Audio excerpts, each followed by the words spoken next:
I just recorded the whole thing. Dude, you're That's all right. hardcore. Isn't it like midnight for you?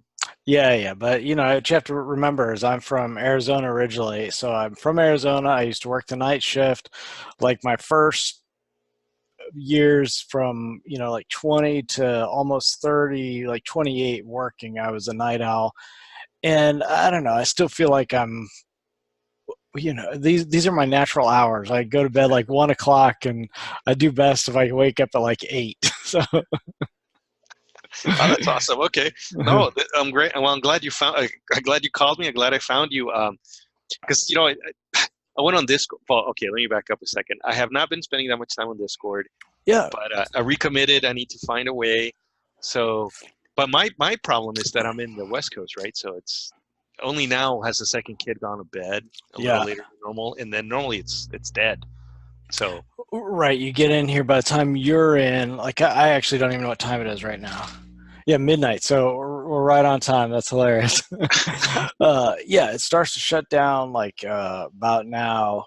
mm, So how old is your second one? That's the later to bed child now. 4 or 5? he's 4. Yeah. 4. Yeah. Well, that's great. And then let's see. I was going to ask you. You mentioned something else. I was going to ask you. Ah, well, it doesn't matter right this second. So, oh yeah, well, how come you hadn't been on Discord just because you're missing in the evenings and working all day, and then the weekend you focus on family time? Yeah, pretty Yeah, much. I mean, we just had some stuff happening on the weekend. It's hard for me to schedule. So the weekends are pretty hectic. And I realized I could be smart. There's a few things I could have done to be smarter about how I handle the weekends. So I blocked out lunch hours at work, and that's when I was doing a lot of my Discord interviews. And so I'd find a conference room, lock a door, and do it then. which worked great, by the way. But But the problem is that it's a little awkward. Well, first of all, I do have lunchtime meetings, and then I was traveling for a little bit, and then so I could all of a sudden my lunch hours were not free, and then it's easier when it's just a phone. But if I wanted to do this OBS and record, I now got to drag a laptop into the conference room. get it all set up. Yeah, and now it looks like it's a work meeting. So now people are, my boss is like, "Hey, who are you on the phone with?" Right? Kind of asking, like, maybe checking if he was missing a call or something. And I don't know. I guess I still feel I don't talk about personal life at work. Anyway, I was just trying to. It's like I don't want to go there. I don't want to explain. I'm taking some class about how to be an entrepreneur. Right, right. Have to explain that particular class. I get it. So I think part anyway. So to answer your question, I think it's that I was hard to find on the weekend, which is really the only time I may have some free time, just Yeah. because. But I realized what I should do is I should just block off, talking with my wife and say like on the weekends these blocks are going to be for autonomy if somebody signs up, Yeah. and if not, then we'll go do something else. But Well, and the way, this is only my personal recommendation. It's just like I reached out to you. I yeah, reach out, I grab something on my calendar. It gave you the impetus to say, hey, that doesn't necessarily work for what you want to do. Are you available? And, I don't like to schedule people on the weekend because, I have the same thing right, during the weekend hours. We invest a lot already on Friday, and then I'm trying to spend time with the kids. It right, does get late at night like this where I'm piddling around anyways, what I'm doing is this is an old book, right? oh Really old nice, book. yeah, So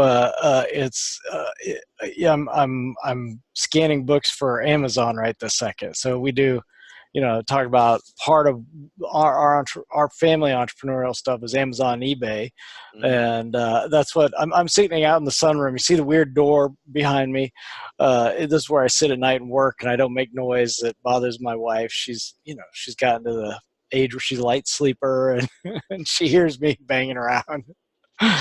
So you just have to make adjustments, but no, so this works great. Like I was just glad you reached out and asked if the time worked, because it does work. It definitely made me think on my feet. I didn't have kind of time enough to plan exactly what I was going to talk about, but this is great.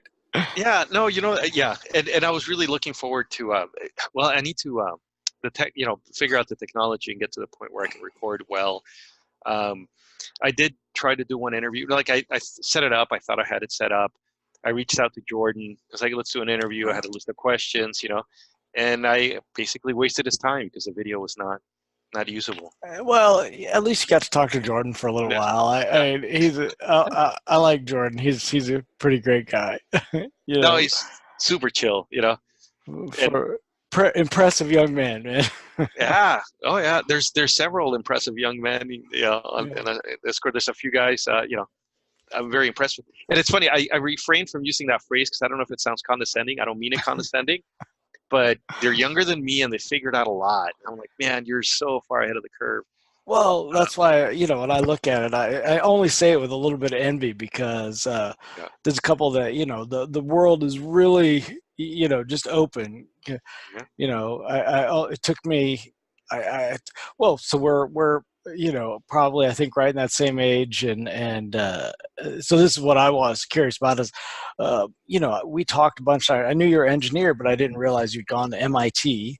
So, like, sort of a pinnacle for engineering. And do you have another degree also, please? yeah. So after that, I went and got a master's in mechanical engineering from UCLA. I don't know. Another premier educational facility. Yeah, and I don't know. I mean, I even while I was there, so something curious happened at UCLA. I met a professor that had written a book that we used at MIT, and I thought, like, wouldn't I have been better off learning from this guy directly? Like, what was the point of going to MIT? And even while I was there, it's like the same curriculum that they teach at other schools, right? It's kind of standardized. So I often thought, like, what's really the point of coming here? Um, and I heard something funny that resonated with me because you know what, I'll be honest with you, like I think there's I always felt a little uncomfortable with that because like if I went to MIT then that Which part? implies The going to MIT. yeah, so Okay. I start work and then so like what, so I'm supposed to like know it all, right? I'm supposed to be a genius, right? I'm just a guy. I was nerdy. I did well. I tested well. I for whatever reason standardized tests I just did well in. Well, I mean, no matter what you say about it, I get it. You don't want those expectations, but still, Right, a yeah. good engineering mind and implies, a good, solid, linear thinker that can be counted on to at least follow the rules, right? That for sure.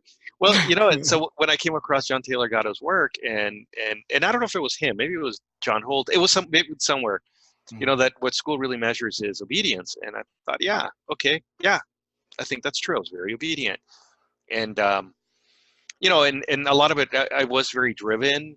It's a long story, but basically, I was raised by a single mom.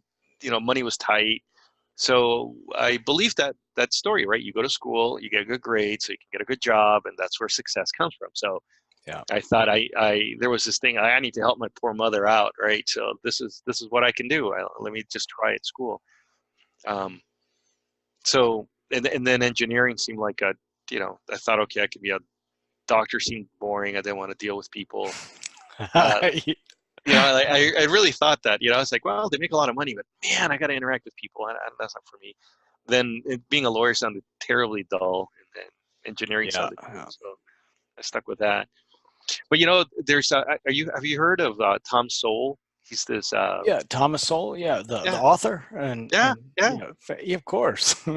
I only came across him recently. So I found Mhm. him. This is pre-autonomy, right? So I started binge watching him, and then bought his books. I haven't read them yet, but he went to some fancy schools. One of them was Harvard, and somebody asked him, or it came up in an interview, that the best thing about going to Harvard for him was never having to be impressed by anyone else who went to Harvard, right? Yes, yes, And that's and and then I thought, like, okay, I met a lot of people that I consider dumbasses at MIT. So that's one nice thing about having gone there. I'm not impressed by anybody's fancy degree because it doesn't mean anything. yeah, yeah. Well, so the company I work for is General Electric. I mean, Okay, sure. and they are a strong engineering background, but what they've turned into, of course, is essentially. it's a manufacturing conglomerate, but they have a tendency to more. They develop software and then they buy and assemble products. It's just like any American company, right? They don't actually manufacture anything. They Hmm. come up with ways to assemble products. Right? Yeah. But what they do hire engineers for is, I mean, there are still a lot of good engineers that I meet. They do turn into the H-1B visas, and we get a lot of Indian engineers, and I assume it's pretty much slave labor. And I feel a little sorry for those guys coming over because I think I see them come over and they work for GE for a couple of years, then they bolt, and I can only assume it was just to get into the country. Hmm. But that aside, there is an engineering culture in there, and so they get engineers and they turn them into salespeople. And the only thing I can say is, like if they can cross over and deal with people, they definitely like they find some what I consider really great, smart, people that can come in, and even if they don't know the product, they can learn it well enough and they're technical enough they can talk about very technical products. And really what they then do is they make them leaders. And I've in a long career, I've seen so many young engineers come in through GE that they're all in leadership positions over me now, because that's the one thing. It's just not, I don't care for leading people in an organization. Yeah. Well, and I realized, okay, so I've been kind of at the same gig for a while, and just social promotion or whatever. I've gotten to the point where I do sometimes oversee younger people, Mm-hmm. but I'm the same way. I guess well, first of all, I think I tend to, I'm an introvert, and I feel uncomfortable with ordering people around, I guess. I don't know. Yeah. But the other aspect that I realized that I don't want to keep getting, I don't want to be promoted. I'm not interested well, at some level, there's a lot of politics, right? Once you start swimming with Yes. sharks, and Yes. that's something I'm definitely not good at. I've got no interest in doing, so I'll just always just be an engineer, and I think that's what I want. Yep. Um, so no, I hear you. But Well, and the only place, really quickly, I apologize for interrupting, no, but all no. I want to go was, I think I just, no matter what you say, I respect the engineering mind. There is something to be said for well-trained, engineering mind where, yes, you and I turn out to be good employees, 20 years into it or more into, but I know if anything else, you at least know you do have some serious skills that maybe you just need to put them to use for yourself at some point. But Well, well, the other interesting thing is, okay, so I studied engineering, and I had a plan. So my plan was I wanted to work for IBM or HP, right? That was my idea. And then I graduate, and part of the reason I went to grad school, by the way, was I did a couple internships when I was an undergrad, and I realized that without a master's degree, I would not be able to design, right? So with a bachelor's only, I would be, in mechanical engineering anyway, I would be stuck doing manufacturing engineering most likely, right, and I wanted to or be you the could guy go who into sales. and make real money, right? So, anyways, it's a long aside, but so I went to grad school, and then I did actually end up working at IBM, right? I went to an open. It's funny, right? That they tell you I set a goal and it happens. Hmm. I'm learning that in my 40s, but so I accidentally had this goal because I thought it would be cool to work at IBM or HP. So I get there. I work in R&D. Okay, so I'm in the D part of R&D. I'm in development, Development. and, Yep. and I work close to research. And the reason I'm telling you all this is because one thing I was taken aback by was how untechnical the job was. It wasn't technical at all, right? I mean, it's about as technical. I'm working for IBM. We're designing electronics. We're designing a new product. I'm in development, interfacing with research, and I used math like twice, in the 7 years that I was there, because the job entailed basically all the technical work really has been done in China, and we were just packaging components. So GE. It's exactly what I'm telling you. they outsourced it all, and I remember they had a big meeting for us. They told us, like, don't worry, only the crappy jobs are being outsourced to China. We're going to keep research and development here, right? They're just going to do the crappy manufacturing, right? But I had already been in that product development cycle long enough. Like, it doesn't make sense. R&D needs to follow manufacturing. Like, Right. we interface so that for when I first started, we still had a little factory there. They were still producing stuff in San Jose. They had actually a huge manufacturing plant. So, the money suit and all that stuff, the clean room. So I would Yeah. walk in there periodically when they were having problems. Because the way it worked, right?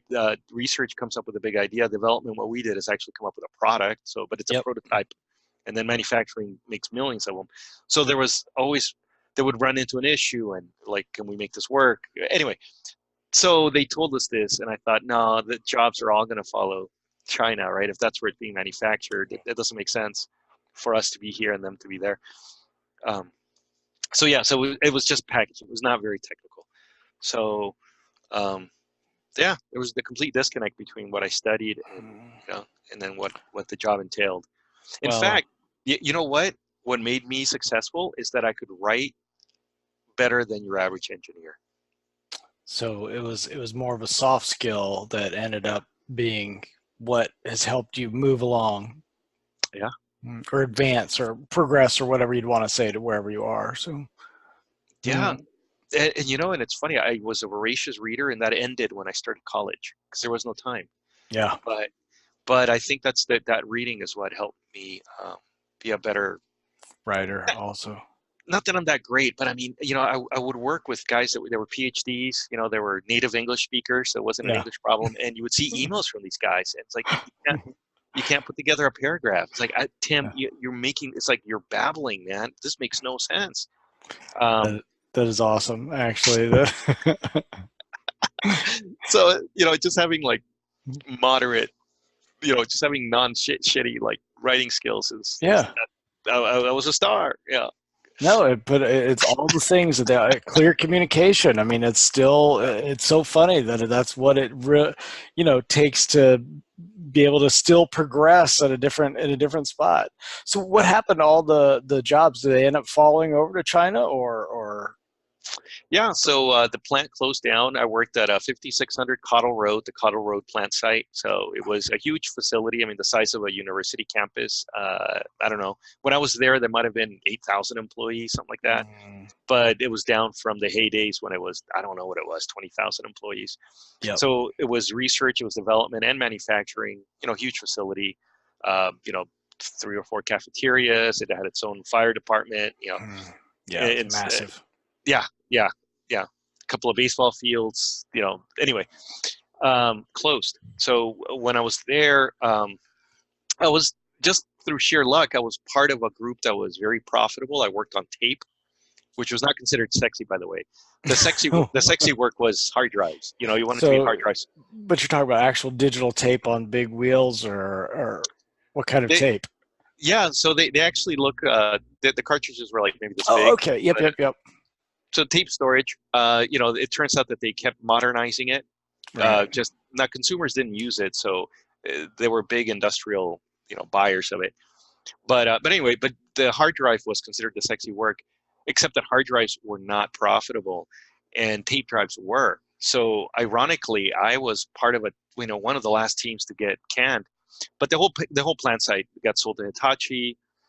Everybody was laid Mhm. off, and then finally I was laid off. I was part of, I don't know, 300-400 people, lay off. The last filing ones to.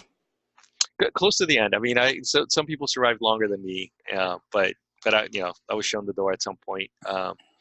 So yeah, I think everything did move to China, and it made sense. I mean, IBM has a huge research facility in China now, of course, and so manufacturing's there, research there. Well, Um, but you called it, and that's an interesting point where, how did you term it? I hadn't it because I haven't been on that side. So the research, just tell me the three steps: research to the development to the manufacturing. yeah, yeah, you got it. So and for well, I'll tell you, for my product, for instance, research, some egghead, and there were some pretty smart people there, I gotta say. Some egghead comes up with this idea for a new type of tape head, that new technology, Mhm. and so then they think, oh, we think we can make a product out of it. And that's around when I got hired, they were forming this team. It's like, okay, there's this idea, right? That came out of research. Can we make a product out of it? Here are some specs. Here's what we think the sweet spot would be. So then we had our marching orders. You had to take this lab curiosity, right, Mhm. and design a viable product. So we were, and part of it was cool because we were building stuff by hand. Yeah. So That was the assembly. actual assemble and design and trying to get something to work to meet the specs. Yeah, a lot of gluing. A lot of Solder. yeah, I was soldering a lot of crap. I was gluing a lot of stuff. I'm going to try not to curse. Um, I was using a lot of glue, and so it was actually pretty cool. That part was neat to see this machine come to life, and it was basically being built by hand by us in the lab. And we would custom order parts and whatever. 3D printing was a big deal. I know Ariel talks a lot about that, but yeah, we were using it back then. Yep. Just rapid prototyping, right? And we would joke because we would build this one tape drive, and it was like $1 million tape drive because you literally had PhDs, spending weeks and months building it by hand. Yep. So that's what we did. So we would build a prototype, and then we produced two things: prototypes and specs, drawings and specs, and then we would hand that to manufacturers. Manufacturing would take our package of drawings and specifications, and then from that they would figure out how to mass produce it. Once you got it working and you got it through proof, and you probably had to do some sort of testing to make sure it actually met spec, and maybe send it even out to a customer or whatever, and then eventually get to manufacturing. Or well, yeah, no, it wouldn't really see a customer until it left manufacturing. But yeah, we did do a lot of testing. So part of our team was I was in what they called process development. So we were still, there was kind of like a little food chain within development. So I helped develop the prototype, but my task was to figure out how to systematize building this thing so I was interfacing more directly with manufacturing than with the research end. Okay. But part of what we also did within the team was testing it, like environmental testing. Right. So these tape drives are supposed to last 20 years. So we would stick them in ovens, high humidity, high temp, low temp, and then watch them fail, shake them, rattle them, kick them. So you guys would try to do real life testing, just you're accelerating the use and wear and tear. Yeah, and you got it. So, and then by the time it left manufacturing, or by the time it got to manufacturing, it was supposed to be a viable product. So we would build these prototypes so we could build this, there's coding that goes into it, the microcode that goes into the hardware. So they need something to program, right? So, so we built, I think, I don't know, between 1 and 200 prototypes, and then manufacturing took over, and they were producing thousands of them. It was interesting. I mean, it was interesting, and I got to tell you, going through that process left me amazed at how people can make a car. Yeah. What we were doing was so small and tiny, and getting that stuff to work was a bear. I mean, for a little while, it looked like it wasn't going to happen. We're all going to lose our jobs because we just couldn't get this thing to pass reliability testing. Well, have you ever read iPencil? No. Is it Hazlitt? I don't know. It's one of the famous like libertarian books, but it's iPencil, and it's no one person can know everything that goes into making a simple pencil. Because once you think about it, it's from the process of actually chopping the wood, to milling the wood, to the chemicals, to the actual tin that comes together to the array. So you just sort of described to me, I think, that same process. Just imagine scaling. And so you just did this tape drive, but what about the tape? What about the actual whatever it is that writes on the tape and the tape heads? And and let me back up. So we didn't even do the whole tape drive. We were tape head. All we tape did was heads. Okay, yeah. We were tape head development, and the tape drive was being developed by a development team out of Arizona,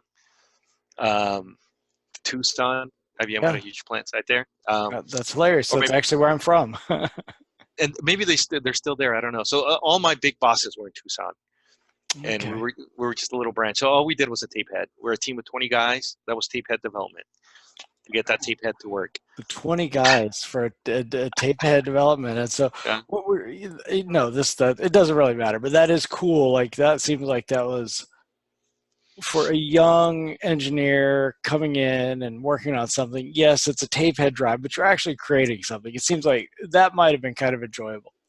So seeing that first development cycle was fascinating, seeing how things are done.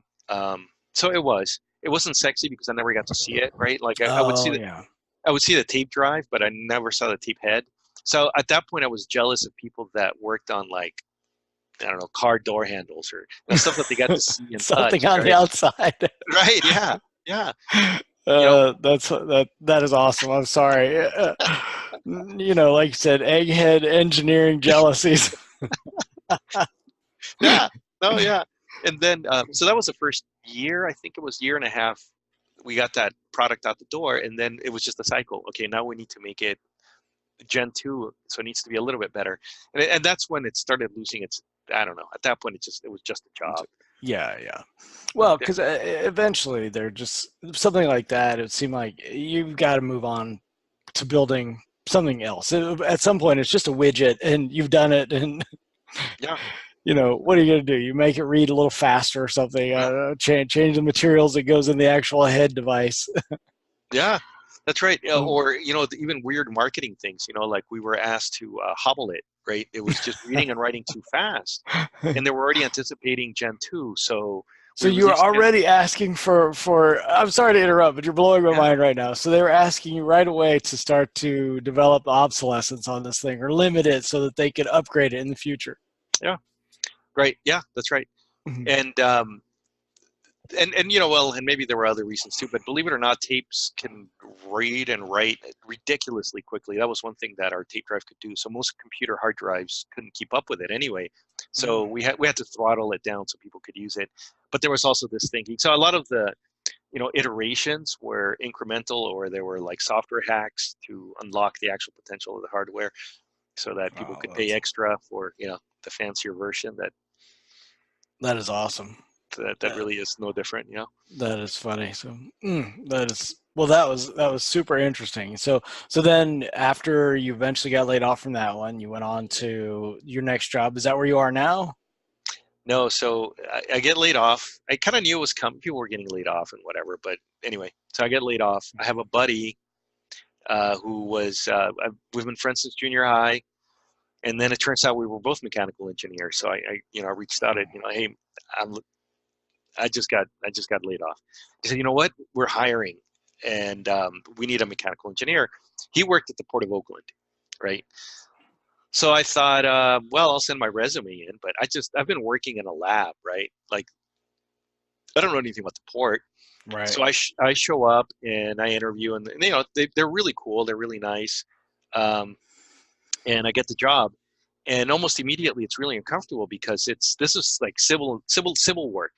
So in that Mm. world, a mechanical engineer is piping and HVAC and stuff that I know nothing about, right? I Right. just I just came out of a lab. I was designing electronics, so I felt really uncomfortable the whole time that I'm there because I didn't know how to do anything, right? I didn't even know how to read. I didn't even know how to read a drawing, and I don't know we had different words for the drawings, Right, right. So we, it was literally a different universe. You didn't know how to read the words to describe what they were describing for the piping or anything. yeah. That And is I would have people walk up to me and say, hey, like you're a mechanical engineer. I'm like, yeah.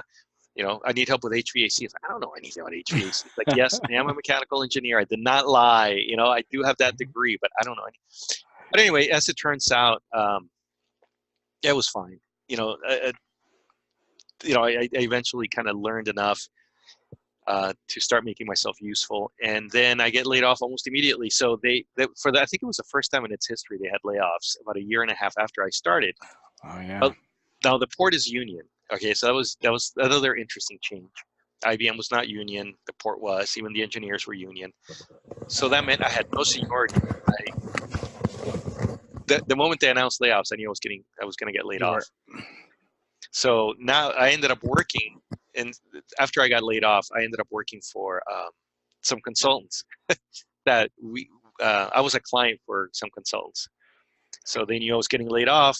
They needed a mechanical, and anyway, so that's where I'm now, and that's where I've been since really I so left. okay. I didn't realize that you work for a consulting firm at this point. Yeah, yeah, Okay, and then but I do remember if I recall, it still is basically civil engineering. right. Yeah, it's that right. It's that whole world. So I'm the sole mechanical. I'm surrounded by civil guys. Okay. I'm the mechanical department. That's the running joke. Uh, Yes. So it's a little scary. Engineering humor. I know. Oh, it gets worse, man. The big boss, he's known for the groaners. He's got the jokes. Like, oh my god. Um, but yeah, that's here's a mechanical department, Luis. So Yeah. it's terrifying, but interesting, I guess. But you know what? But yet again, why the most important skill is being able to write. Yeah.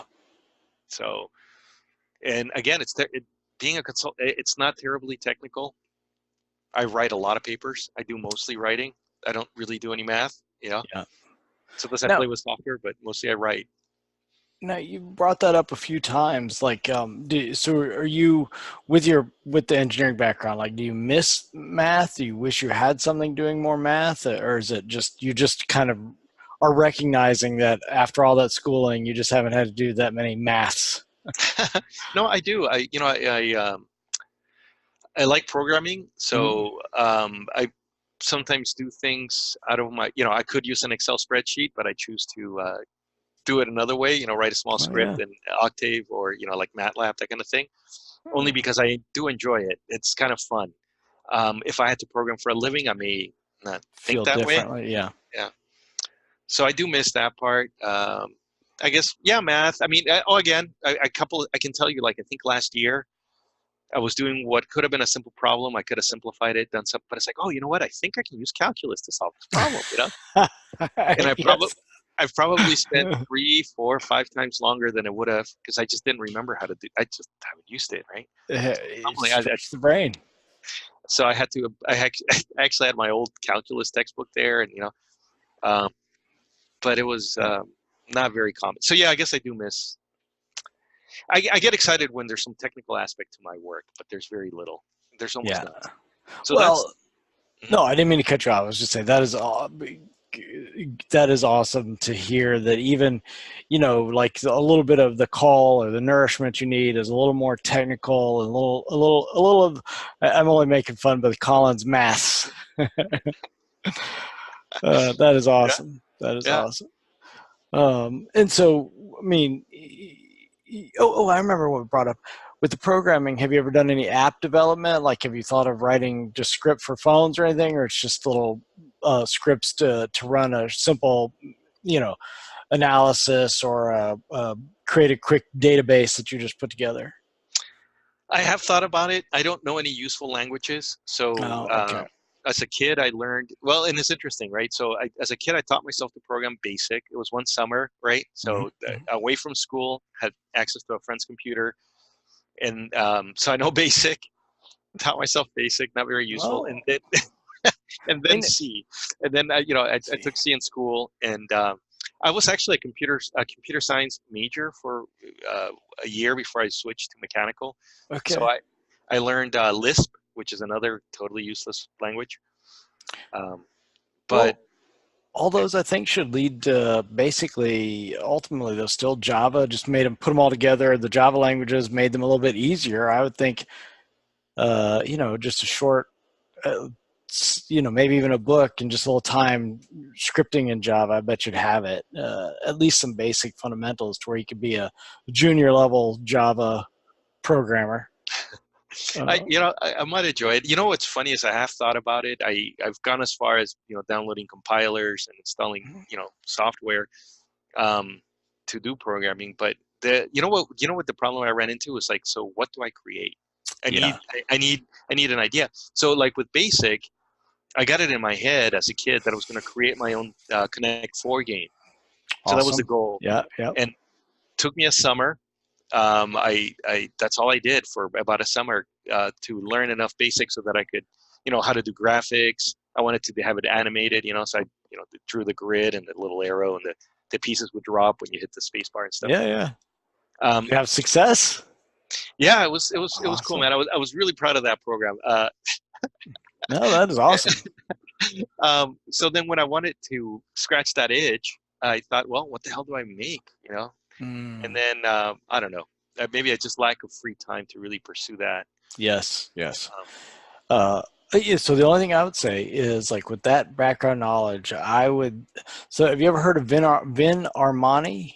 Um, he's another like libertarian minded guy. Wrote a book. He was a very famous gigolo. Yeah, there's a show, and he doesn't do that anymore. But in that libertarian sense, he used his body in a very libertarian way. Right. But he is by background a programmer, and he runs a 6 week online course, just like Richard's doing. Like one of the courses I took from him was Java. And so he promises that you can do basic Java programming by the end of the 6 weeks. And you really could. Now, I ran behind because that same thing, but it got me. So I've just trying to work on learning with a book. Now, all that being said, that was prior to autonomy. Sure. And all of that has been sitting on the sideline for over 12 weeks now. But I only bring it up because, like, if you ever got interested, it's a short, inexpensive. It was like $250 course, and it would give you a great introduction to at least, someone helping you write a real basic script that you could grow from there. And I bet you'd get it really fast, would be my guess. Now, he still won't tell you what to build after that, but So what are you using it for? What was your interest in Java?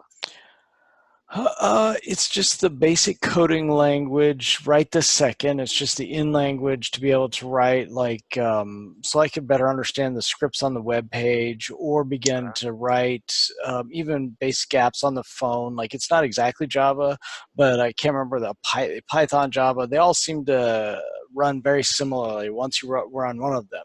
So like what his course was teaching you just the basic scripting to get, to be able to follow the logic of the program and get the basic scripting done to be able to like pull down, install an open API and then pull down and create your own like little module on a web page to build a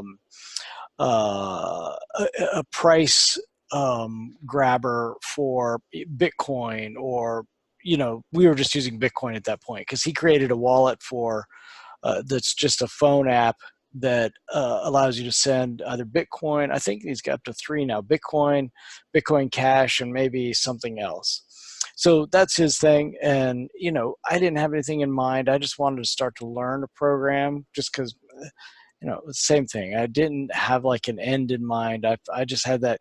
I wanted to understand it better. So, Yeah. It's funny, and that's interesting. When I picked a major, there were two things. I had two questions as a kid. How do cars work? How do computers work? Yeah. So I thought I'll be either mechanical or electrical, not knowing that mechanical doesn't really answer the first question. Right. Well, But no, go ahead. But no, I was going to say, but in electrical, I guess they did explore, kind of in detail like how a computer works, and they would build their computer and stuff. But anyway, that was kind of the simplistic thinking. But it's funny, that's what drives us, so there's just curiosity. well, just curiosity, and so I feel like I don't know electrical engineering level knowledge. To me, the basics of conduction and electronics, they're fairly, if you don't have to put one together, but how they communicate from the board to the pin to the next thing, to the input to the output, it seems like it's manageable. So just by assembly and taking one apart, putting it back together, and learning electrical, I never felt the draw for that. I love computers because I feel like they're sort of, I couldn't build one from scratch. I do not know chipsets or anything like that. They make sense in a way, and I like that. And that's for some reason I still have a curiosity of like coding and scripting, just to be able to. I like it when I can open up a web page and look at the scripts in the background, and I can modify them, pull out a picture, and there's no reason why. I just someday when I have autonomy, I want to piddle and, break or make my own website and do all that stuff. And I don't know if I'll ever get there, but that's where my nerdiness comes out. Is I didn't have to have a goal. I just like to mess. No, that's interesting. And I think that, the tinkering spirit, right? I mean, I think we like playing with machines. Have you played around with Linux? I have. I mean, that's Okay. really what's got me triggered was, so I sell but I had, what's funny is I went, so I've got a bachelor's in just science, just basic, you know, like if you watch the interview with Robert Kiyosaki, it's good BS, you Yeah. know. Yeah. Yeah. But it was focused at that time as pre-med. Like I had the very similar background to you, single mom. We were very poor. The one good thing that I really got in my childhood was there was like this friend's dad took me under his wing, and he was an ER physician. And so, Mm. like, the man that I worshiped most, for my teen years was this doctor. And so I thought I wanted to be a doctor. And once I got into school and I got through, just by the time I started looking at actually what it took to be a doctor, I just realized it wasn't that important to me. But I really liked anatomy and I liked medicine and I liked all that. So that's what I do now is I sell medical equipment. I have a technical background where I worked in the hospital. I took x-rays. And, what I ended up doing was working with the workstation. So some of the work that doctors work with is like if you go get a CAT scan or what's called a CT or computed tomography, it's a cool thing where they turn on the X-ray beam, so it slices you like bread, and then those can be assembled by a computer and then put together so you can do a 3D reconstruction. Well, you can use basically the back end that GE uses. They like to write their own software, so it's a Linux operating system. Mm. And so I learned how to install these servers, and I could make my Okay. workstation run. And I was like the master of the workstation of that thing. I could. So there's local install engineers, and then there's the software. For some reason, I just loved it, and I could make it run really fast. I could install them. I could. So I learned real basic Linux just so I could get through the workstation, and I learned how to read the manual, and that got me interested in all that. Just to be able to, I like the back end of it, and mostly that was it. I just like to be able to, I like to master it, and it was one of those little skills that I had that no one, like engineers, didn't like the workstation because it was different than what they were working on. It wasn't a computer, it wasn't a mechanical device that they could go fix. The apps, people didn't like to mess with them because it was 3D processing that they didn't understand. And for some reason, I just loved it. And there was like 1 in 10 doctors also liked it. So I could just, nerd out with those guys. And, it was a great product and I could make it sing. And I sold a lot of them. And then, like anything else, that business, because of competition, contracted and it got shut down. And I had to go do real work. Oh, that's interesting. Yeah, no, and the reason I was asking is I think that tinkering side of me, I was drawn to Linux also at some point. It started on the philosophy of open source software and, Yeah, yeah. the free software foundation. In fact, I was thinking I should put together something on Richard Stallman. I think he's an unsung hero of open source. He actually deserves all the credit that Linus gets. Yeah. The operating system is named after Linus, but it should be named after Richard Stallman. In fact, I really dislike Linus because anyway. I'll do a presentation on it post it up for the autonomy team just to see how it goes. So it was just on the strength of anyway. I thought, okay, this makes sense. Let me try it, and so it's been kind of, I guess, a hobby. And so that's what I run. That's what I'm using right now is Linux, and that's what I've got on my laptop. Awesome. And what's cool about it is like, man, you can tinker as much as you want. It's gotten to the point where a lot of the the main distributions they self-install. It's actually easier to install at this point. Like I'm running Mint. It's easier to install Mint than Windows on this laptop because there's less steps and it auto configures itself basically. So you don't have to tinker with it if you don't want to, but it's all open unlike Windows or Apple. Yeah. Everything is accessible. You can tinker. I mean, down to whatever level you want, and I never really got that deep into it. I just got to the point where I could install it, which meant I could fiddle with, config files. Yes. Yeah. And then install different window managers and, all these options that you get with Linux. So and then what version did you install? Just real quick. So right now I've got Linux Mint. Mint. Okay. You said that. Yep. Let me see, but I don't know which. me see. Hold on. I need to. I should know. And see, that's the thing. Like, what version am I running? How do I check? I don't even know what version I am. Yeah, it's fine. And the only thing while you're looking at that, since I cut you off and distract you, but No. what I loved about Linux, like, and I saw on these GE workstations was, they were super stable. So we'd run these servers in the background, and we get them so they could run through, they could connect on the doctor's end through a Windows workstation. So they never knew the difference. But the Linux background, like, it could support multiple users and the streaming server application, crunching data, and the thing never crashed.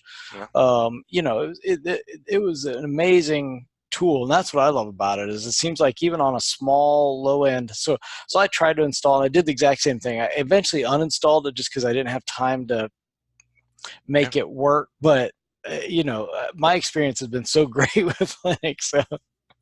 Yeah, I got a story there too. So when I was at IBM, I befriended the IT guy. He was my closest buddy there, right? And he was the IT guy for another group, so he wasn't even my IT guy. But anyway, but we shared that hobby. He was installing Linux, and so we would talk about open source software, the free software movement and stuff. So at one point, he was in charge of moving the manufacturing line. He was supporting this manufacturing line. And he told me, like, they had a print server that was running Linux. It was kind of an interesting story how he found out. Nobody knew this machine existed. It'd been sitting in a closet. That is awesome. Running for 5-6 years without anybody's intervention, right? It just ran for 6 years, as a print server. And this is early in the Windows days, because I remember, like Windows 95 required a daily reboot. If you're lucky, you were just rebooting once. Yeah. And it was daily, right? So the fact that this computer could run unattended, and it was working. It was, so it just kind of showed what a difference. So yeah, that's what it is. It seems like it takes some fiddling to get it up and running, but once it's running, it just runs. And it's very stable, and you feel like you know what you're doing and you're in control of it. The downside, I think, for a lot of people is that you can't run, a lot of software. If you play games, and it maybe doesn't run on it. And the only reason I can use Linux right now, I was really glad that OBS, it's open source, so of course there's a Linux client. Oh, I was going to ask. So how and what about Zoom? Like, apparently there's a client for it now too. So I just downloaded it. It's like, oh look, Microsoft makes one for Linux. Who knew, right? I didn't expect that. That is awesome. So that is great. I'm sorry, I'm excited. That's awesome. Yeah. No, me too, man. It's like, oh, it's so cool. I can keep using Linux, right? Because at this point, all I do is browse the web, do banking, right? Yeah. There's some Steam for a little bit was when I used to play computer games, and I haven't done that in a while. But Steam at some point also was supporting Linux, so you could get a lot of the popular Steam games on Linux. Yeah. But I just wanted the platform. I wanted the platform to survive. I was an evangelist for Linux because I was afraid that if Microsoft had its way, it would crush it. And what it looked like what was going to happen is that computing, in generally speaking, was going to be replaced by Microsoft. Yes. So, and that frightened me that one company would, and then I thought they were shit. Their software's crap. Anyway, all these things, but that they would get to the point where like it was synonymous with computer, or Microsoft is synonymous with the operating system. Like, no, we need an outlet, we need an option, Well, what I like about it, because that's a great point, the file system and the basic structure. So isn't Apple like a homegrown or an Apple licensed some type of Linux or Unix version? Yeah. Because that's, we had an Apple, and that same thing, that thing ran great. And that's what I noticed in the background. It seemed to me like it was a Unix box, which made it that's what made them so powerful to where you could, my wife would fill that thing to 100% full, so all the drives are full, and I'd have to go through and clean it all up, but it wouldn't stop working ever. Right. Yeah, no, that's right. It's running some kind of Unix in the back end, I think. So, and I don't know what it is now, but on that version it was, anyways. And but so I feel like that I totally agree. Like, I like to even use open source on my Windows boxes. I have an open source. What is it called? Open Apache, which I just use as my basic, Microsoft thing. I have a corporate version of Microsoft that I can buy from GE for like $9.99, but I just try and I have the same feeling. I just want to support the open source, tools, and I give things like that money Yeah. just to No, yeah. try and keep them going. No, yeah, me too. That's how I, yeah.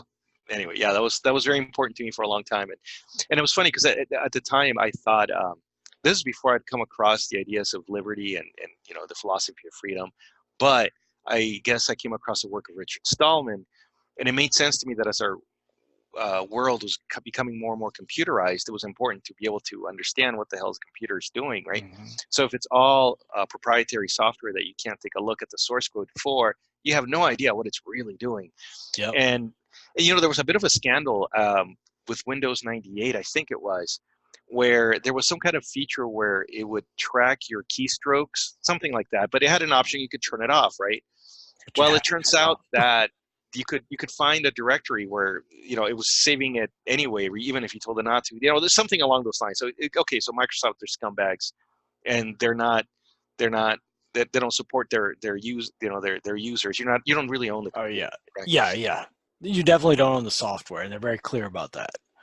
So that was my introduction to this philosophy of freedom. I thought like, yeah, no, this. But anyway, I didn't apply it to the world at large, but at least in. Well, you had it starting someplace, so that's good. I mean, And yeah, no, you're right. I think I need to do something about evangelize Richard Stallman, so maybe he gets some recognition while he's still alive. well, it just give you something, maybe something to champion for a little while, to feel some passion about. Maybe, who knows? Maybe that's something you come up with. Now, the only thing I will warn is so the other thing is, how are you guys? So total non sequitur. Just while you're talking about, while we're figuring out what you're going to evangelize, Yeah. this came to my mind. You guys, or you brought up last time we chatted about possibly homeschooling. Have you talked about that more? No. I think it was. No, we have not. I did tell my wife that if she's going to be homeschooling her kids, I would want her to read John Holt's How Children Fail. For me, it was, really important. I don't know. For me, it was very eye-opening. And then some details. And I just want to totally agree. I think something like that, because if she comes with that schooling mind, it can be such a great experience. It can also be very frustrating, and just trying to be open to different ideas like John Holt's. That I think that's great. Yeah. So, I appreciate any input or insights you may have. I'm trying to get my wife plugged into, because I think that's exactly it. I think she has this idea of it's going to be school at home. Yeah. And she was dreading it. She didn't oppose. She wasn't opposed to the idea philosophically, right? She was just opposed to the idea of being home with them. I think she felt it would be a big drag. Yeah. I think because she saw herself as a school teacher, right, putting together a lesson plan and grading homework. And I told her, right, well, it doesn't have to be that, so. Well, because if you get that concept of what children can do, also like the time that it actually takes for them to learn math or learn much of anything is not much. Like, if you want to make sure you're involved in doing something in particular, you don't have to invest a lot of energy. Where the energy comes from is, just treating them like they're your children and caring for them and being with them. They're here all the time. So that takes a lot of energy. But the schooling part of it, once you get into the habits, life is school. And like when we travel, my wife is real good. She gets excited about it. So she gets them all involved in looking up where it is we're going and researching things. And she tries to get my oldest one to make a plan. Now, he's a guy, so he doesn't really like to plan. Now, I can't say that's all, but in this family, I definitely am not a great trip planner. Sure. So let me back up. How old are your kids? 13 and 16. 13 and 16. And you guys homeschool, right? Yes, correct. And I'm just looking to see if I have one of their books around here, but I don't. Sorry. And maybe that would be a good topic for an interview, because I'd be curious to know more, and maybe we can post it. But how long have you homeschooled? From the beginning, or? Not from the beginning. I was looking at one of our first years, and so we've been home 5 years now. Okay. uh, and we started, so it was actually exact same thing. Like, I was pretty pro homeschooling from the beginning. My wife was just real afraid, and I think the same thing where, we'll just say she had the same experience, that she was afraid, I think, of the work, and then she got afraid of also, like, some of the subjects she wouldn't be able to do them. And Mm, that's mm, simply true, but there's resources out there, and unless the kids, and when there's so much time between now and when they would get really technical, that there's a lot of time to figure it out. And those are all the things to keep in mind as you get started. Is you don't have to solve the world today, and their learning requirements are going to be mostly playtime when they're young. right. Yeah. But we did Montessori at first. Like, my oldest one went to conventional first and second grade, and then we had figured out right away. Like, I figured out right away he was not, like, he was going to be fine in school, but he was not doing anything. Like, he would do just the minimums right away, figured out just how to game the system. You take the test well, and you go play with your buddies. And I'd always ask him what he liked best about school, and he'd tell me lunch and recess. and that was fine, but I definitely got, you go in and we could just see it was the indoctrination right away. And I that's the stuff that got me was so you and I, we had, like, that single mother background, and school was like, I was told, get a job and get an education. I eventually got there. I was a terrible student. I think if I honestly just talk about it, wasn't because I didn't like learning. Like, I love learning. Hmm. uh, I don't know what it was like in your household. We were just too poor, and there was just too much trauma and distraction to where I could never get settled. We moved a lot, and so I never appreciated school. Like, I felt like I didn't fit in. Hmm. It just was not something that sat well with me, and I was never motivated to do it. So in those periods, I was basically just a terrible student. And given, if you got the guides, I was always one that was told I probably had low chance of any type of success.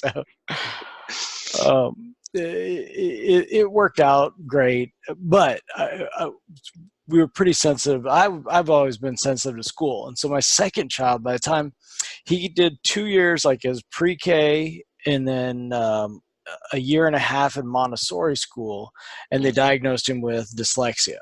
Mm, And that was a nightmare. And that's when we brought him home. Was once I started doing research on that, and I found John Taylor Gatto, and I just started to, what they were telling us was all just like theories on how you deal with dyslexia, like it was something wrong with them. And everything that I could read and find, there's so much different approach in Europe, and different ways that people approach it.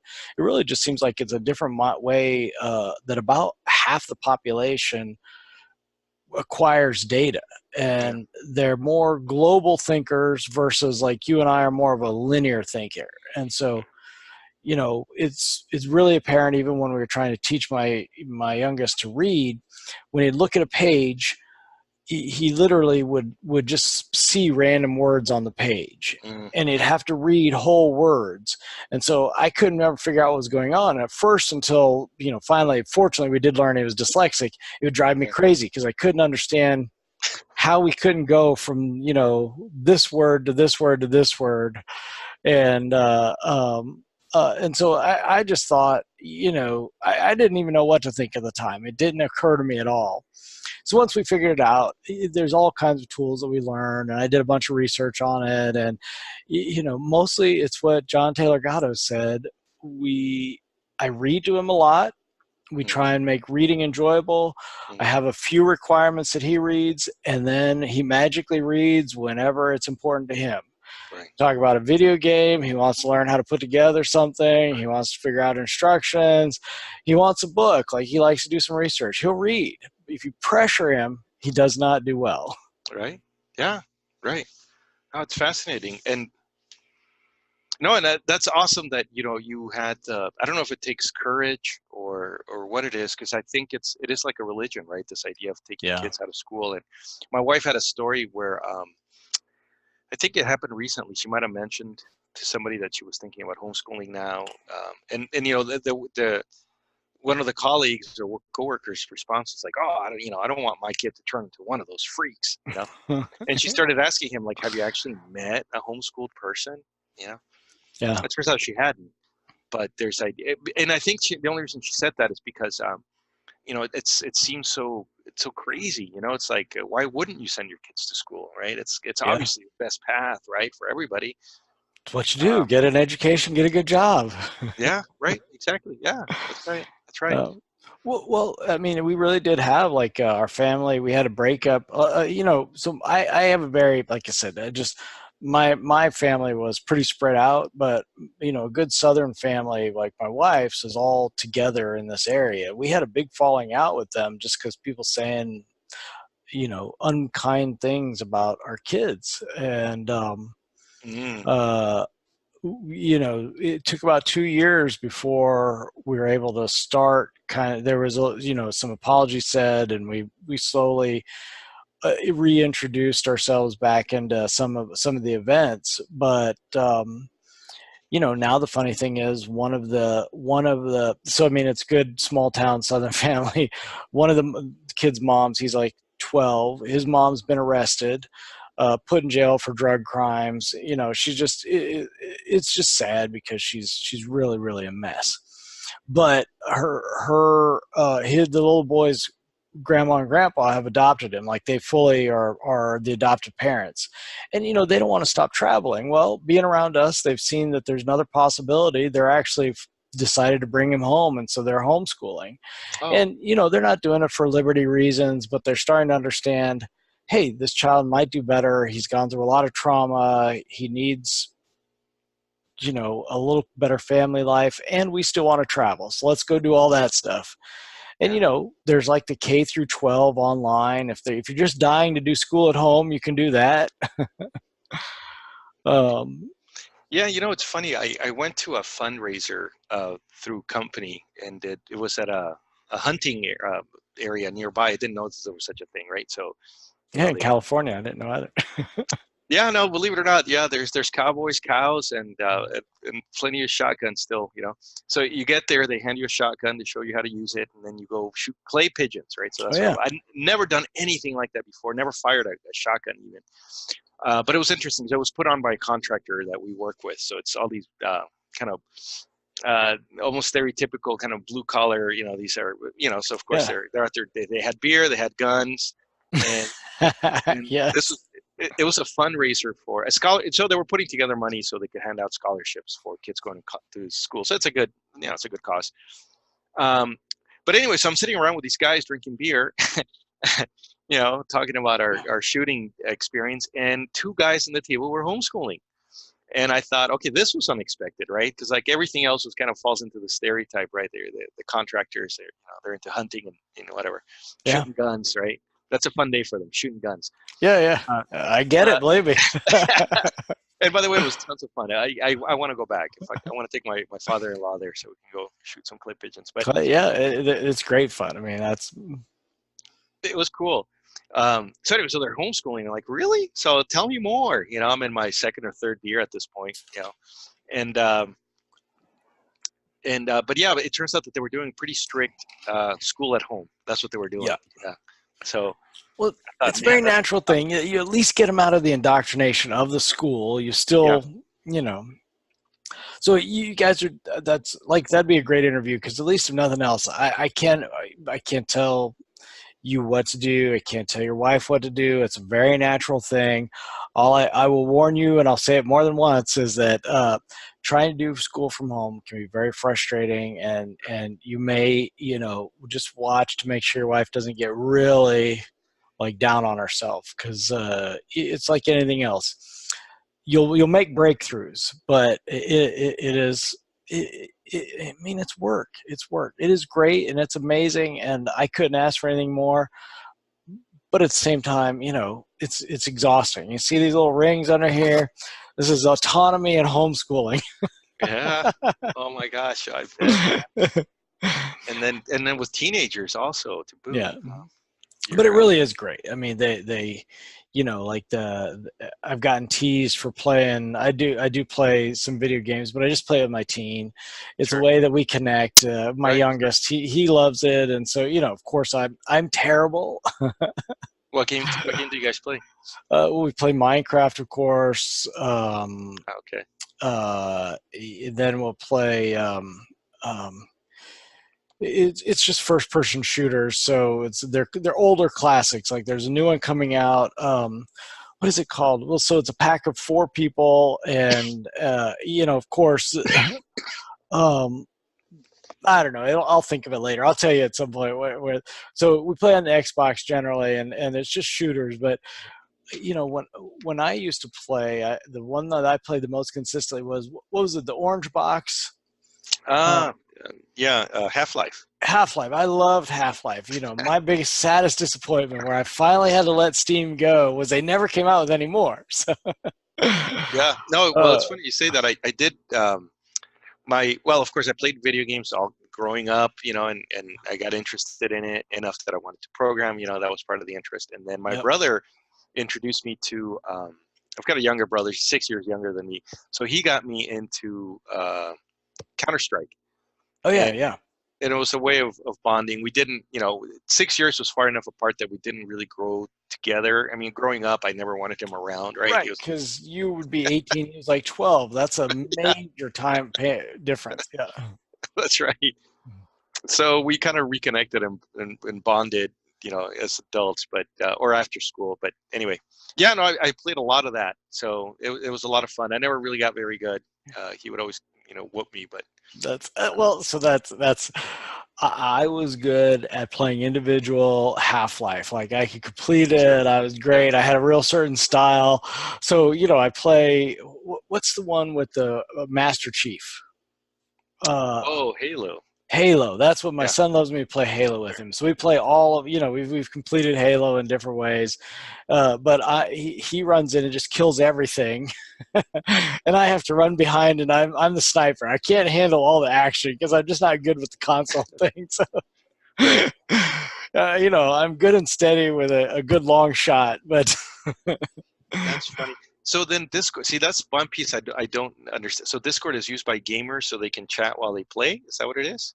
Well, yeah, typically. So, like, if we were to get online and play, even so, I'm completely out of what everyone might play. But any of these big online games, I think they get on and they can. I think there's a huge one like Magic the Gathering or something. I think that's I'm saying the wrong one, but I'm like you. Other than what my kids show me, I don't know any video games anymore, and I just play them because he likes it, and I'm just terrible. So my You hands know, don't work that way, and well, I started looking into it again because my 4-year-old is asking me about video games. I don't know if you got this idea that he wants to play video games. So I'm thinking what might be appropriate. So I Minecraft, got to do it.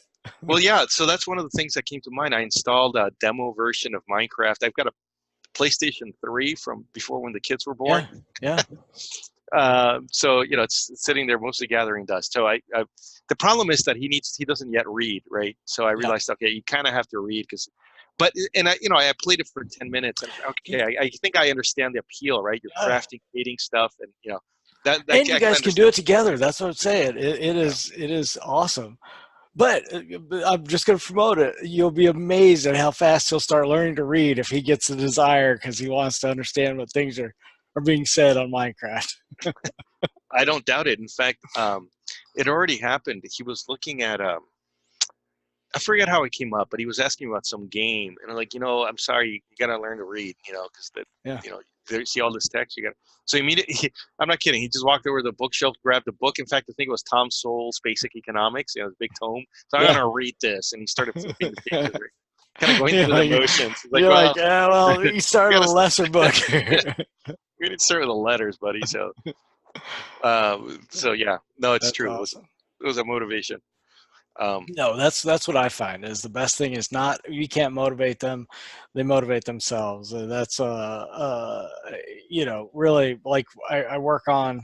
I have one book that I was going to show you that we really require them to do every day. It's just this book that they have to read, but it teaches them to do math and physics all the way up through physics, so math, geometry, physics, like the whole math, but just learning to do it through a book in simple steps by words. And it's a very classic homeschooling book. It's Christian focused, so it talks about God, and in this group that might bother some people, so I just say that with that in mind, that it does reference a biblical principles, but to me, it's an amazing book to where you can walk through at your own pace. Because like my older son can go through it much faster than my younger. He just read, the dyslexic boy does read at a different pace.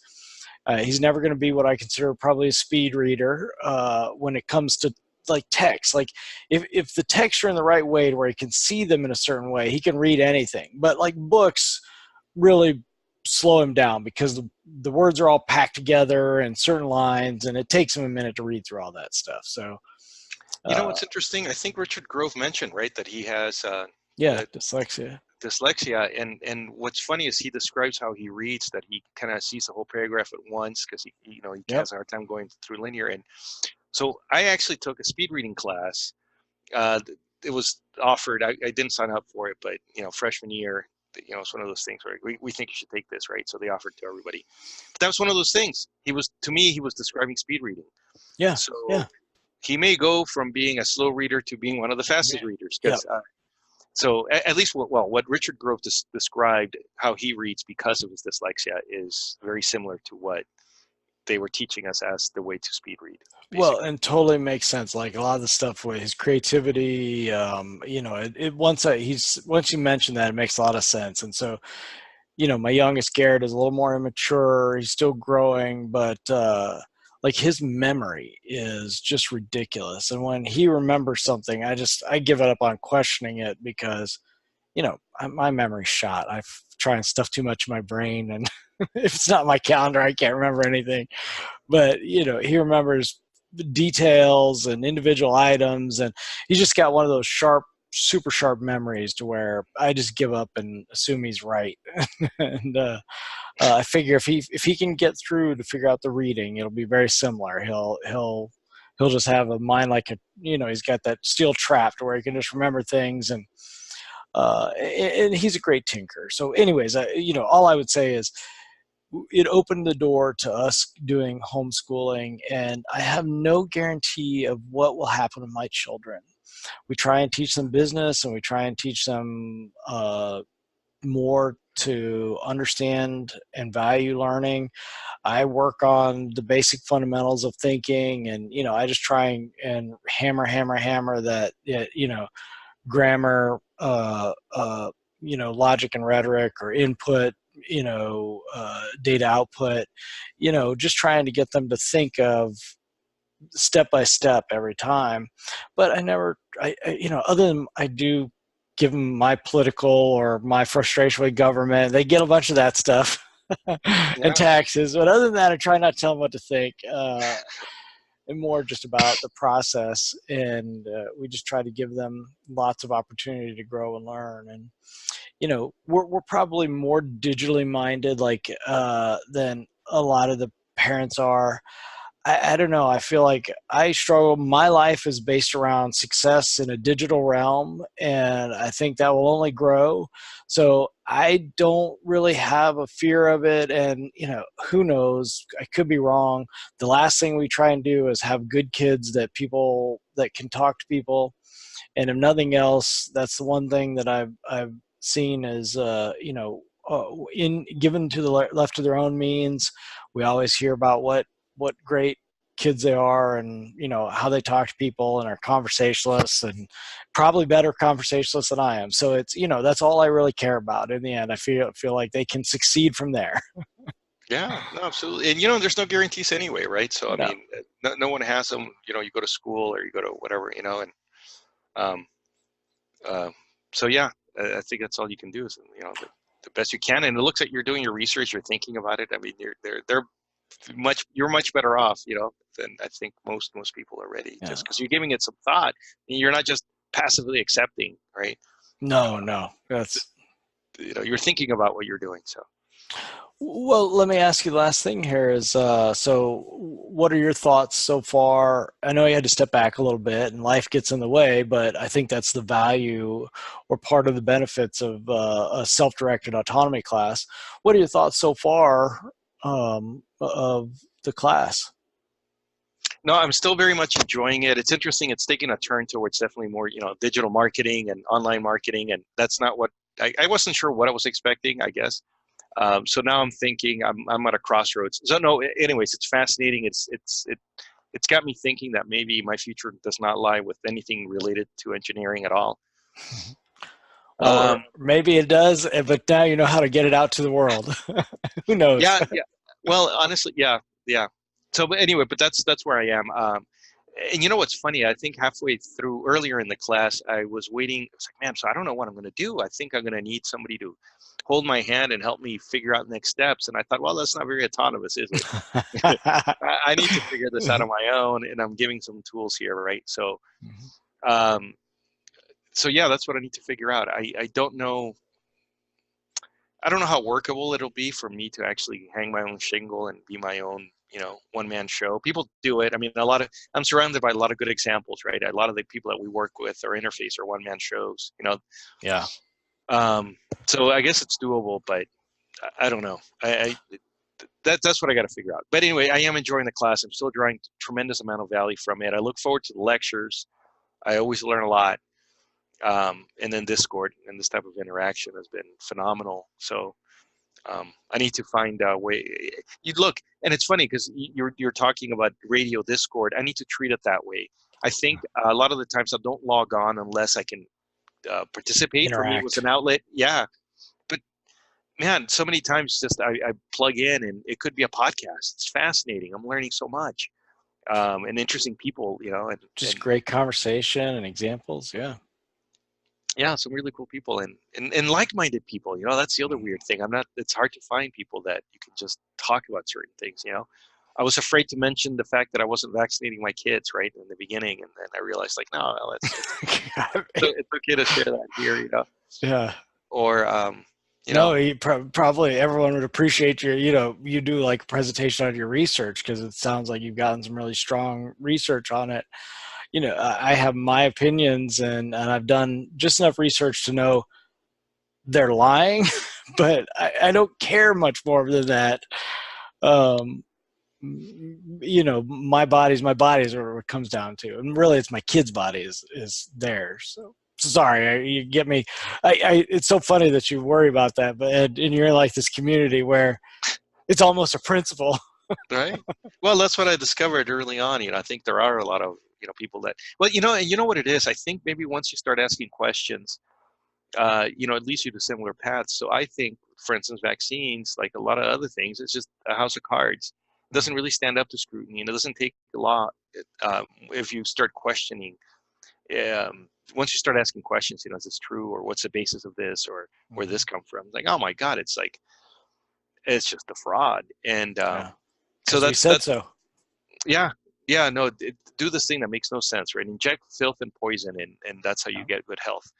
And the complete lack of hubris, right? So, like, the human body's so complicated. The immune system, it's a mystery still how it operates. So they're tinkering with something they don't understand. And then everything about the medical system, it's kind of amazing, right? So they rip out body parts. It's like, really, that's the solution, right? Yeah. I was reading recently this. It never ceases to amaze me, right?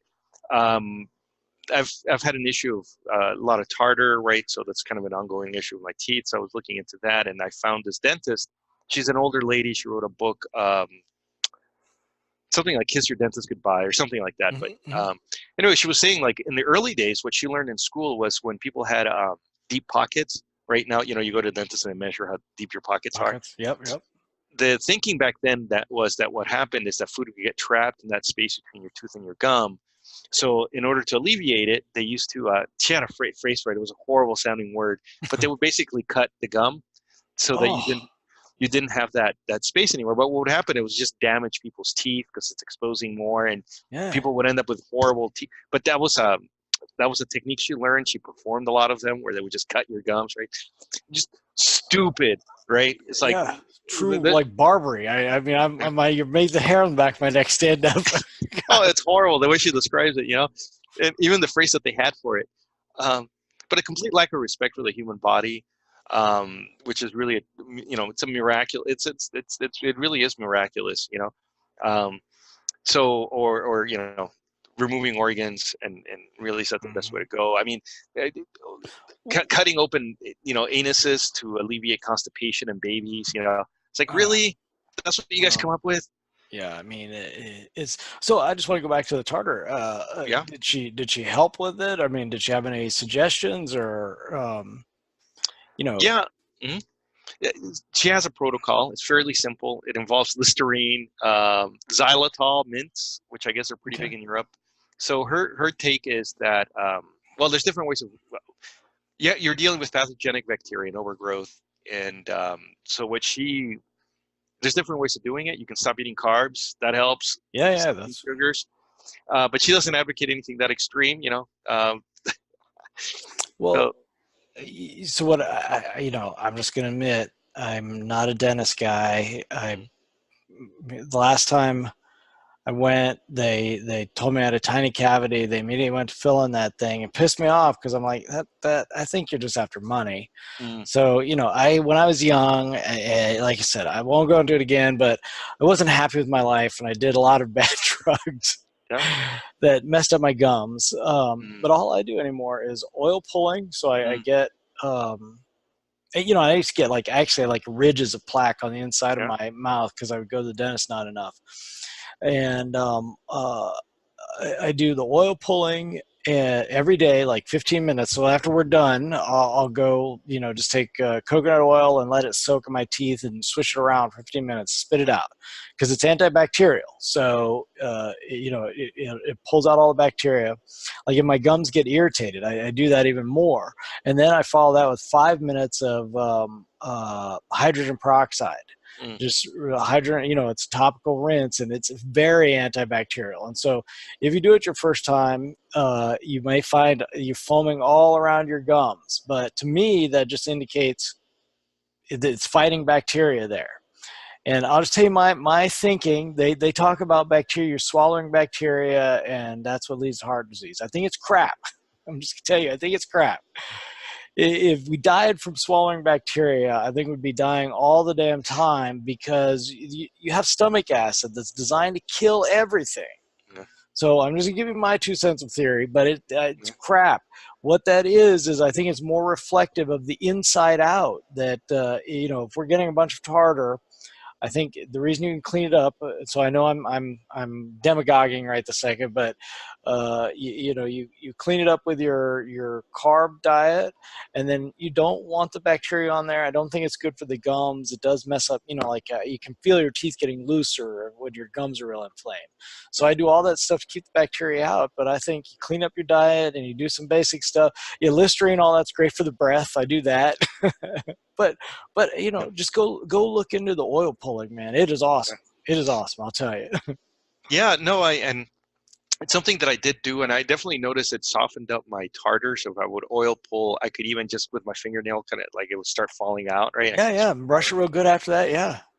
I mean, it really leaves your mouth feeling clean. Um, I think I had a hard time. I didn't keep up with it. Is what happened, right? Because you have 15 minutes, so I would do it while I was showering. But even then, anyway, for whatever reason, I didn't keep up with it. Yeah. And then, so I come across this lady. Actually, you know what? It was posted on the Tragedy and Hope website. Some guy, Trivium for TW. So I'm not sure the Okay. guy's real name. He posted it.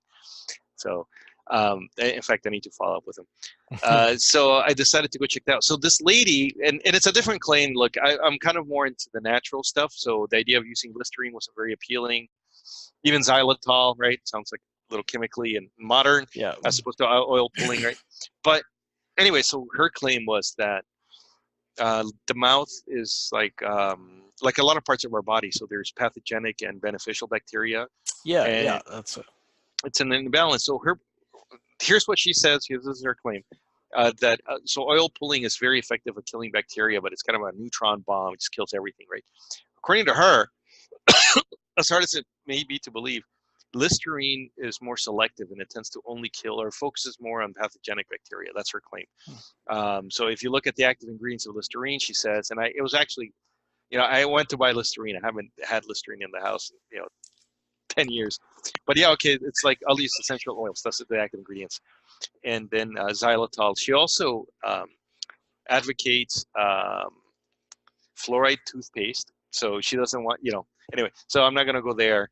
But I thought I would just try the xylitol gum. And I did spend some time looking into it. Anyway, seems fairly benign.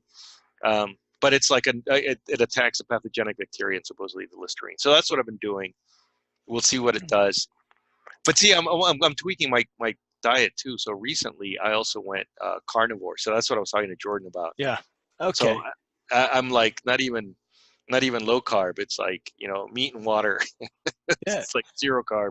No, I struggled because just in the family, I've gotten to where I was so disciplined when I was younger.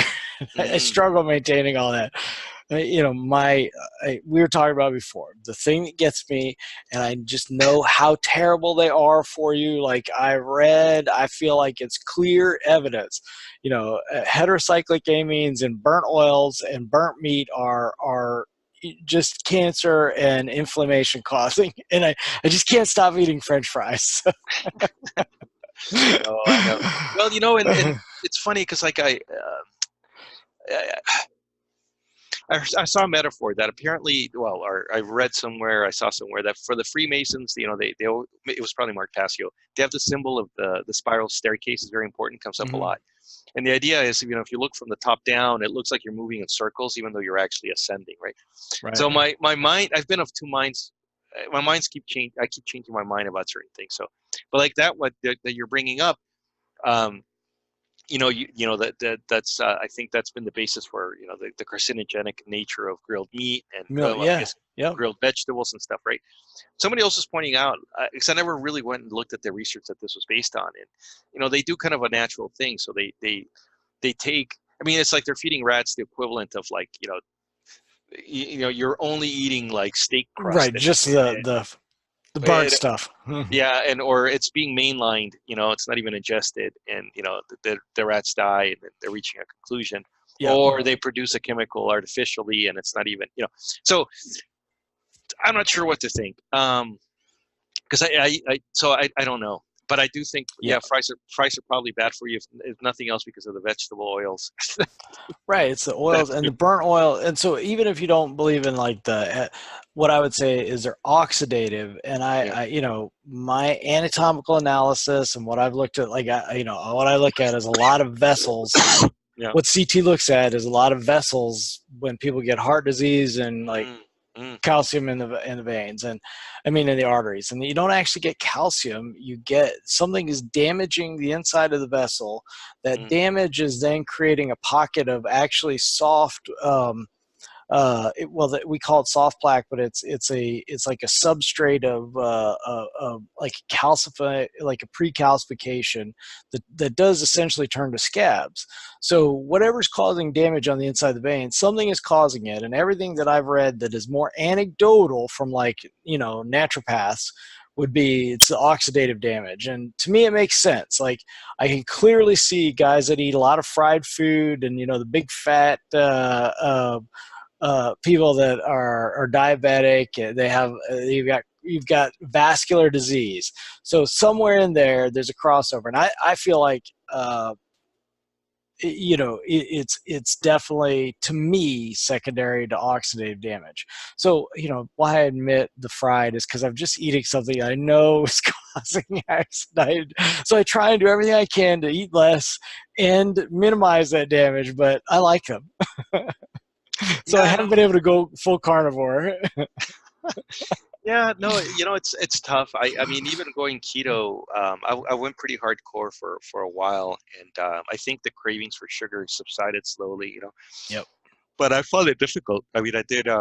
We went on vacation, and then I did. So I cheated.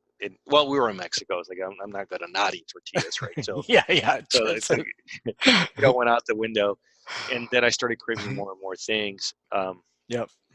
So we'll see. I don't know. I mean, with carnivore so far, I was talking to Jordan because he's been doing it for 9 months, and he said basically the cravings for all that other stuff have disappeared.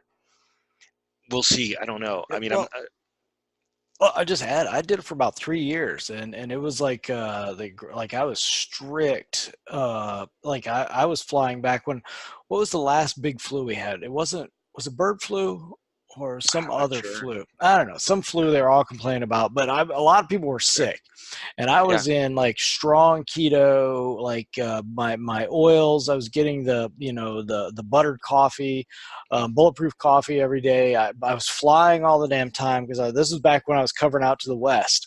So I was in San Francisco. I'd fly to Denver. I'd fly to Vegas. I'd fly to Atlanta, back again every single week. So with call the call.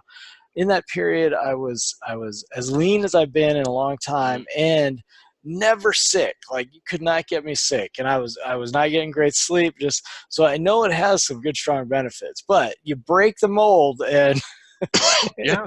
I promise you the cravings can't come back. Oh, yeah. Well, that's the thing. I mean, yeah, Vacation's got me. yeah, right.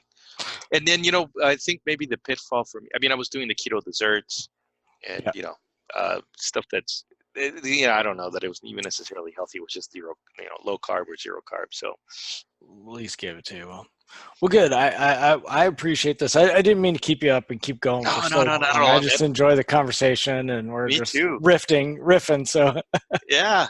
Let's see how this recorded. I'm going to stop recording now. okay, that's Hopefully, good. Let's call it a day. Thank you for your autonomy discussion. Let's stop the yeah. recording. Let me try to.